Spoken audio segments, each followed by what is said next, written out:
Assalamu alaikum. Let's cook. Trauma-based amnesia, a dangerous issue with black people. So many horrible things happen, tragedies, and due to trauma-based amnesia, many of our people look at these situations simply as entertainment, forget about it, and on to the next tragic show.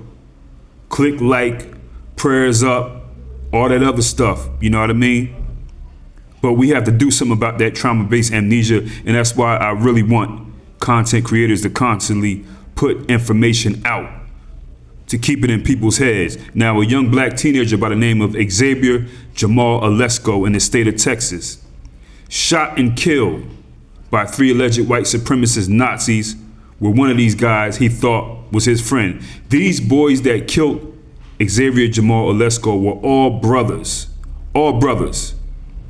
And they all lived in a place called White Settlement, Texas. Yes, people, that's actually really the name of the town. White Settlement, Texas. That's where they all lived at. Xavier Jamal Alesko was a good boy. He went to high school. He was a high school football player at Western Hills High School. Friends spoke highly of him. Not a street guy, not a thug. He was with the children's ministry at High Ridge Church. His only problem is he was never taught that in America, you're an N-word. And it could get very dangerous for you out here with these white people just because you're black. It can get very dangerous for you hanging out with white people and being a token. So we'll get to why Xavier lived in this little white town anyway, white settlement, okay? So basically what happened, 3 white brothers, Sean Garrison, Ty Garrison, and Kyle Garrison, 23, 18, and 17. They're all from White Settlement. They went to a house to meet up with Xavier Jamal Alesko. They planned to lure him out the house and rob him, okay? They were able to do that again because Xavier Jamal had a relationship with one of the brothers already. He knew Xavier, called him up, boom, come out, man, whatever. ETC, we gonna, whatever, you know what I mean? Little did Xavier know that they were rocking him to sleep. These 3 white Nazi brothers had plans. Xavier comes out to meet up with his so-called friend or the guy he knows. They had a gun, and the least they were gonna do was rob him, at the least. Gunshots were heard. They killed Xavier Jamal Alesko. Condolences to his family and the people who love him, okay? They killed him. These 3 white brothers were all arrested. They didn't last long. They also charged the 4th man by the name of Chase Allen Nix. He was arrested and charged with capital murder as well because he was present during the crime. Now check this, here's something interesting. At least 2 of these white thugs, we know that they should have been in the penitentiary when this happened. One of them, Ty Garrison, was convicted twice in 2016 of assault, causing bodily injury, which is a Class A misdemeanor according to court records. He received deferred adjudication.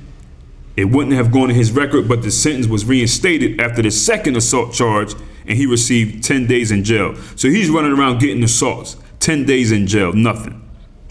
Another one, Sean Garrison, was indicted on a charge of injury to a child in Fort Worth. He was released on $5,000 bond. You see how it goes? 2 of these brothers would have been in prison if they were black in Texas. They would have been in somebody's Texas chain gang somewhere. But since they are white, their community takes care of them, gives them a slap on the wrist, they're able to go around and shoot people in the chest and kill them. So you may be thinking, how does a black boy, 18 years of age, who lives in Texas have a name like Alesko?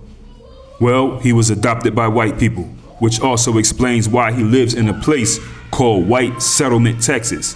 Xavier was born in Houston on December 27th, 1998. His parents are Dawn and Clement Ogunbemi. He's definitely Nigerian 100.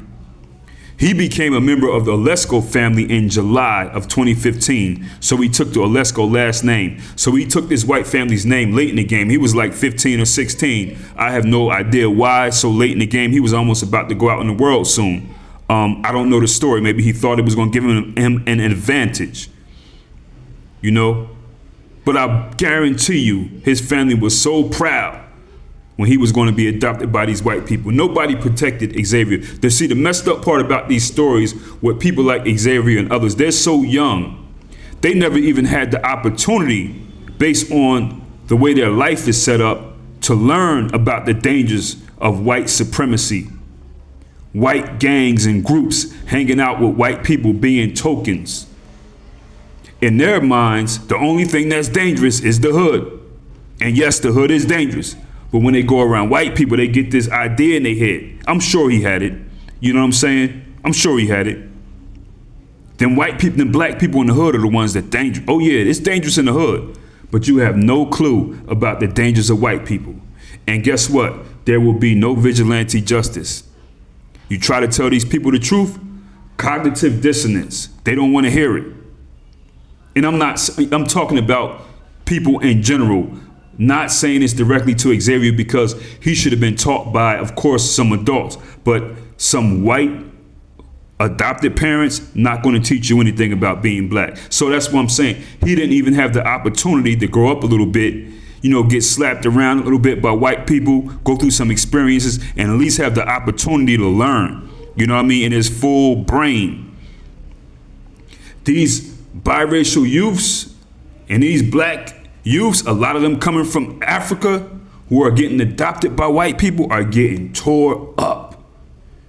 All of them know. I'm talking about all kinds of youths who are getting, who are adopted by white people. They don't get a chance to learn about their culture or their people. But we've been seeing a whole lot of them. A lot of biracials, a lot of people from the continent of Africa who are going in with these people and just getting tore up. You know what I'm saying? Sad dilemma to be in. Condolences to the family of this young man, Xavier. Before I end it, something else interesting about this town, white settlement, that Xavier and these white killers lived in. This name, white settlement, originated as a result of there being two settlements in one area, okay?